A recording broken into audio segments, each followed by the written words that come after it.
Damos la bienvenida al estudio de 24 horas a Arturo Moscoso, abogado, politólogo y analista político. Buenos días, Arturo, bienvenido. Buenos días, Janet, gracias por la invitación. Bueno, pues ya están prácticamente las normas, las reglas de juego para las próximas elecciones. Quisiera una visión general primero de cómo queda el Código de la Democracia y qué cosas se mejoran de lo que teníamos antes. ¿Cuál es su análisis?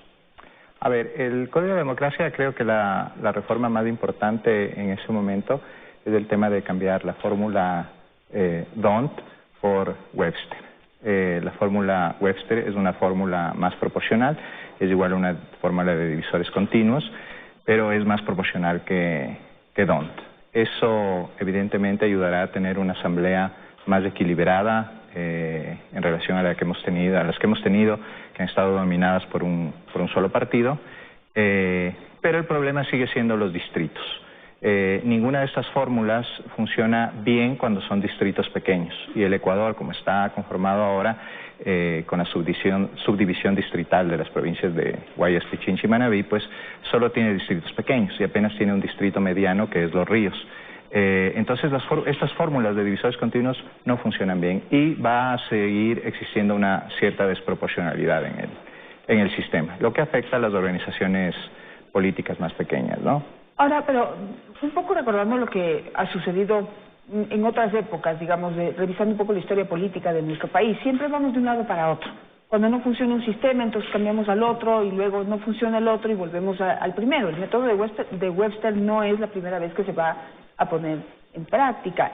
Pero, ¿cuál era el problema antes? Que, digamos, por ponerlo de alguna, denominarlo de alguna manera, la asamblea estaba como pulverizada, es decir, no había grandes bloques, sino muchos pequeños bloques que se asociaban o se pues hacían como componenda política, también se decía, y prácticamente había una venta de votos brutal en la Asamblea Nacional. Entonces tampoco se legislaba en beneficio de los ecuatorianos, sino en beneficio de quienes lograban hacer los mejores convenios o acuerdos políticos. Por eso se dijo, mejor vamos al otro método que sí promueve grandes bloques, pero que podría evitar esto de la venta de voto y la negociación política. Sí, es un tema complejo siempre el que se origina entre representación y gobernabilidad, ¿no es cierto? Y es difícil que un sistema electoral llegue a tener un equilibrio completo en ese tema. Pero no podemos tener, como por ejemplo en la Asamblea de 2013, que una organización política como Alianza País, con el 53% de los votos, tenga el 78% de los escaños. Eso es una desproporcionalidad terrible, entonces eso no se puede permitir. Evidentemente siempre hay el problema de la gobernabilidad, pero ese problema también se puede atacar y se debe atacar a través de revisar, y esta es una revisión incluso de la división política distrital del país, porque tenemos provincias como Galápagos, que es la provincia más poderosa políticamente hablando, porque con 3.000 votos ya puede ser asambleísta, mientras que en provincias como Guayas necesitas 9.000 o un poco más. Entonces, esa desproporcionalidad también hay que controlar, y eso ya tiene que venir más adelante en una reforma más integral del sistema. Lamentablemente, como tú dices, el Ecuador es un reformador frenético del sistema electoral. Reforma el sistema electoral aproximadamente cada 2 años, y es el país latinoamericano que más ha reformado su sistema electoral desde el regreso a la democracia. Claro, entonces eso nos cambia las reglas de juego todo el tiempo. Esperemos que esta vez estas reformas pues se mantengan un poco más en el tiempo y sean complementadas con otras, sobre todo el tema del distrito, que lamentablemente hay un problema ahí con el veto que mandó el presidente, pero que ojalá los asambleístas puedan hacer algo en relación a eso. Quizá los ecuatorianos y especialmente los políticos tenemos que empezar a entender, y qué lástima que empezar a entender después de 40, 50 años de democracia, que las reglas no lo son todo. Digamos, ya cambiamos la regla y creemos que mágicamente se van a cambiar las cosas. El problema aquí, y de lo que hemos escuchado de nuestro analista Arturo Moscoso, y no sé si usted coincide, es de comportamiento del ser humano. Es decir, no importa cuál sea la regla, si nos vamos de un lado para otro, si reformamos 1, 2 o 100 veces, si los seres humanos, que son los que componen, en final de cuentas, los partidos políticos y la Asamblea Nacional, no cambian de actitud y dejan la corrupción de lado y sus componendas y preferencias, digamos, personales o conveniencias personales para legislar, entonces no va a haber cambio que nos sirva nunca. Claro, obviamente, también es un tema de cultura política del país, ¿no? Nosotros, lamentablemente, somos un país muy intolerante con quien piensa distinto políticamente que nosotros. Eso nos da también, o nos impide llegar a acuerdos, y la imposibilidad de llegar a acuerdos implica que tengamos también un sistema político complicado, ¿no? Adicionalmente, los datos que se analizan en relación a la percepción ciudadana de la democracia, de la satisfacción con la democracia y de la satisfacción con el sistema político, también son muy bajos. Y en esa medida, pues, la gente no está realmente comprometida con las instituciones democráticas, lo que implica que eventualmente, cuando no tienen resultados electorales satisfactorios o no están satisfechos con el gobernante de turno, buscan caminos no democráticos para llegar al poder. Y eso es un problema cultural en el Ecuador, lamentablemente. Entonces, en eso también hay que trabajar. Y, porque como tú dices, no solo son las reglas, ¿no? Así es. Bueno, revisando otros cambios, y los voy a pasar rápidamente para poder analizarlos. Bueno, se cambió el sistema de adjudicación de escaños, se estableció la obligación de hacer debates, la licencia para los candidatos a una misma dignidad, tienen que pedir licencia, renuncia si esta dignidad es distinta, lista única, mantener circunscripciones, controles financieros para evitar otro arroz verde, esperamos que sea suficiente, incremento de los topes de gastos y un padrón pasivo, facultativos. ¿Estas normas son suficientes? ¿Qué le faltó al Código de la Bueno, a mí me parece que le falta el tema de umbrales electorales. Yo creo que los umbrales electorales ayudan justamente a controlar la dispersión en la asamblea. Los umbrales electorales son un límite al que tiene que llegar un partido político para poder disputar escaños en la asamblea, que generalmente el número usual en la mayoría de sistemas electorales del mundo es del 5%. Si tú no tienes el 5% de los votos, pues no entras a disputar escaños. Eso impide que entren agrupaciones políticas demasiado pequeñas que en realidad afectan al tema de la gobernabilidad. A mí me parece también que ciertas reformas, como el tema de la paridad en las listas, que recién van a regir en el 2025, debían haber regido para el 2021.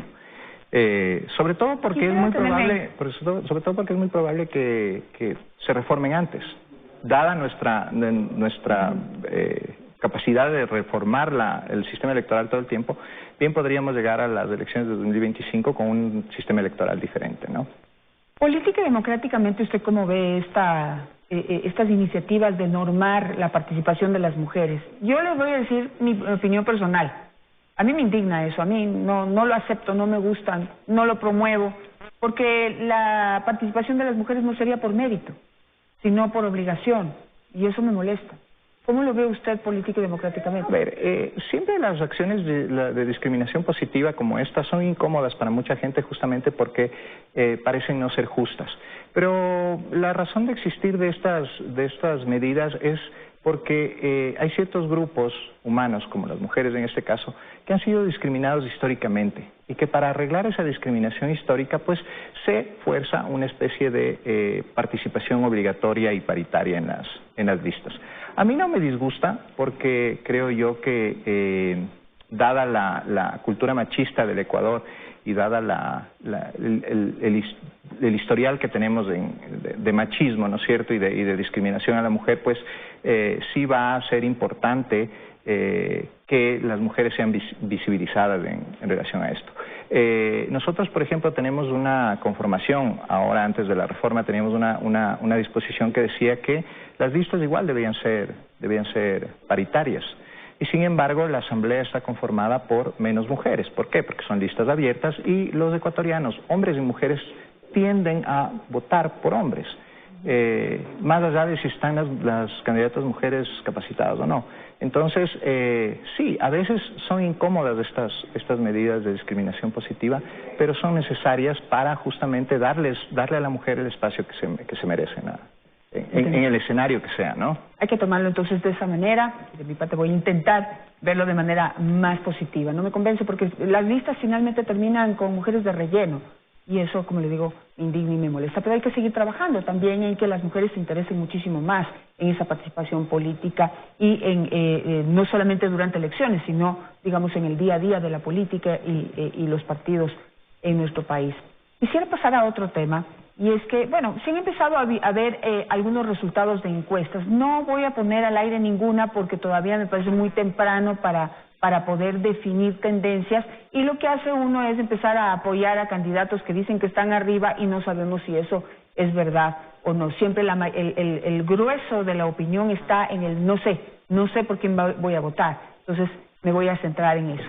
Pero digamos que lo que tenemos que ver hacia las próximas elecciones, y ya se empieza a ver en esas encuestas, y es que hay digamos, demasiados candidatos de todas las tendencias, y eso finalmente termina, digamos, dando un resultado que no es siempre el real, es decir, termina ganando el candidato que más porcentaje aglutina, pero que no es la mayoría, lo que pasó aquí en la ciudad de Quito.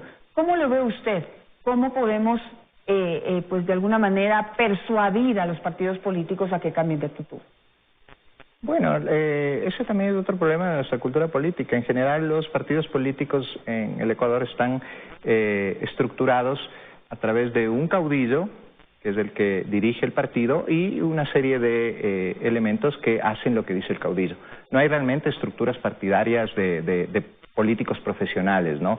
No hay carreras políticas. Entonces tenemos un candidato que ha pasado por varias candidaturas y que llega finalmente a tratar de postularse o a postularse para la candidatura presidencial. Como tú bien señalas, en este momento el escenario electoral está muy dividido. Es muy pronto para hablar de posibles resultados electorales.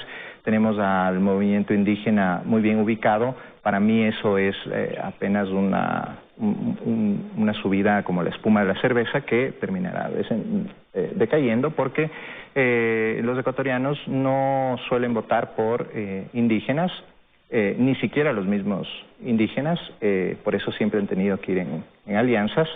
Veamos qué pasa ya en el 2021, pero nuestros partidos políticos están estructurados de esa forma y lamentablemente, como hay muchos egos aquí, el tema de llegar a alianzas es muy complejo, ¿no? ¿Por qué es tan complejo llegar a alianzas de nuestro país? Porque si vemos lo que sucede en países inclusive en donde hay crisis ya de mayor violencia, confrontación, que ha llegado a las armas, a la guerra, por ejemplo en un país como Israel, hay acuerdos políticos. Bueno, hay dos elementos aquí. Uno, como te decía, el ego de los políticos. Evidentemente nadie quiere ceder, todos quieren ser la estrella de las elecciones. Y el otro problema es cómo está diseñado también el sistema electoral para tratar de que los partidos políticos sobrevivan a las elecciones. Entonces, eso justamente es lo que genera que haya tanta dispersión. Si yo no voy a elecciones generales con mi partido político, probablemente me van a eliminar del registro. Entonces tengo que ir a unas elecciones. Pero si van en hay un problema en el sistema entonces, porque claro, si van en una alianza, el resultado en votaciones de esa alianza no beneficia a todos los partidos de esa alianza. Pero el problema es que estas alianzas no se traducen a nivel local. Y ese es un problema, porque cuando a nivel local no tienes participación asegurada, pues, o sea, ¿cuál es la idea de lanzar un candidato? A veces la idea ni siquiera es ganar las elecciones, a veces la idea es simplemente arrastrar votación para que tus candidatos a las elecciones de asambleístas sean los que entren, o sea, lograr de tener más escaños en la asamblea, así el candidato presidencial no gane. Entonces, esa lógica también impide que se lleguen alianzas, ¿no? Y sobre todo, ya te digo, porque es un tema mucho de egos, ¿no? Veamos ahora si es que se llega a alguna alianza interesante. Si no, lo que va a pasar es que, como lo que pasó con la alcaldía de Quito, van a llegar candidatos con muy poca votación y en el caso de las elecciones presidenciales hay una segunda vuelta en donde se nivelará este tema del voto, pero lo que sucede con ese tipo de elecciones generalmente es que el candidato que gana, su popularidad y aceptación cae muy rápidamente, ¿no? Y empieza a ser la gobernabilidad afectada y llegamos a un tema de bloqueos con la asamblea y etcétera, etcétera, lo que estamos viviendo ahora, ¿no? Claro, si recordamos lo que sucedió en la alcaldía de Quito, había demasiados candidatos de la facción de derecha o centro derecha y había menos candidatos quizás del otro lado, y UNDE estaba identificado con el otro lado. Con un 20% de los votos gana las elecciones, y sí, el sistema lo permite y gana las elecciones, pero hoy no tiene el apoyo que necesita para poder sacar adelante distintas iniciativas, y más bien hay un conglomerado que ya se está uniendo para poder revocarle el mandato. Entonces claro, ahí no hay estabilidad política, lo cual también nos exactamente, y eso muchísimo. Justamente es lo que puede pasar en las elecciones presidenciales, más allá de si hay segunda vuelta, porque la segunda vuelta simplemente es coyuntural. Por alguien hay que votar de los dos candidatos que lleguen a segunda vuelta, pero eso no quiere decir que esos apoyos de quienes votaron por esos candidatos vayan a seguir permaneciendo en el tiempo, y entonces puede pasar lo que está pasando ahora en la alcaldía de Quito, en donde hay bloqueos por parte del Consejo Municipal, y las políticas y las decisiones que necesita la ciudad no se están tomando en mucha medida por eso, y también por la incapacidad del alcalde, ¿no? Entonces el problema es grave en relación al futuro político que se nos presenta en el 2021. Veamos si los candidatos que están sonando ahora son capaces de llegar a acuerdos, ¿no?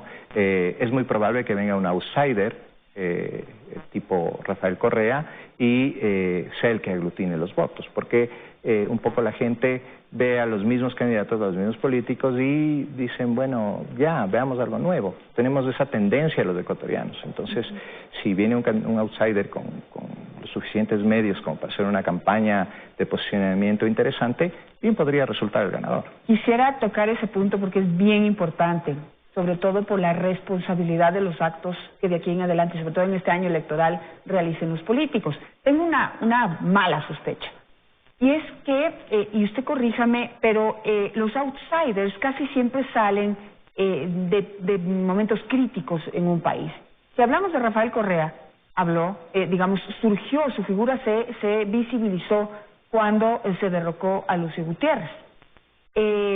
Ahora en este último octubre, pues hubo esta crisis, y pues el sector indígena como que se ha visibilizado también un poco más en materia política, pero siempre se habla de que puede haber una nueva crisis, porque no vemos claramente cuál podría ser el candidato.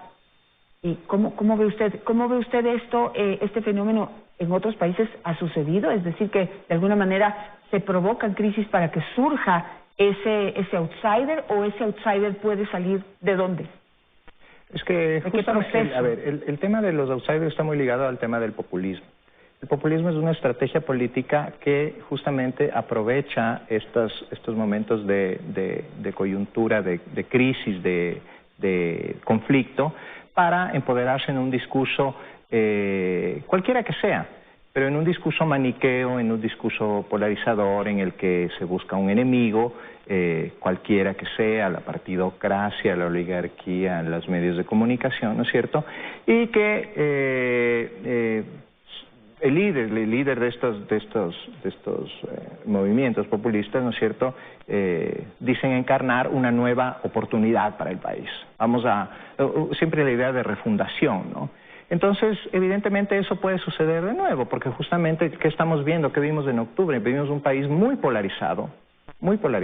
Estamos en una crisis económica grave, sobre la cual no hay todavía medidas, no se pudieron tomar las medidas que se necesitaban, y esto genera un escenario que bien puede ser aprovechado por un outsider que, con esta estrategia populista de polarización, mensajes disruptivos, hay un problema también con la migración que puede ser aprovechado incluso por candidatos de extrema derecha, ¿no es cierto?, o también por candidatos de extrema izquierda, ¿no es cierto? O sea, el escenario sí está como para que surjan candidatos extremistas con estrategias populistas, y eso es muy preocupante y peligroso, ¿no? Me voy a quedar con eso para que la audiencia lo piense, porque sería una gran irresponsabilidad que los políticos nos lleven a una crisis social para que de allí surja este posible outsider. Yo convocaría desde ya a no votar por él.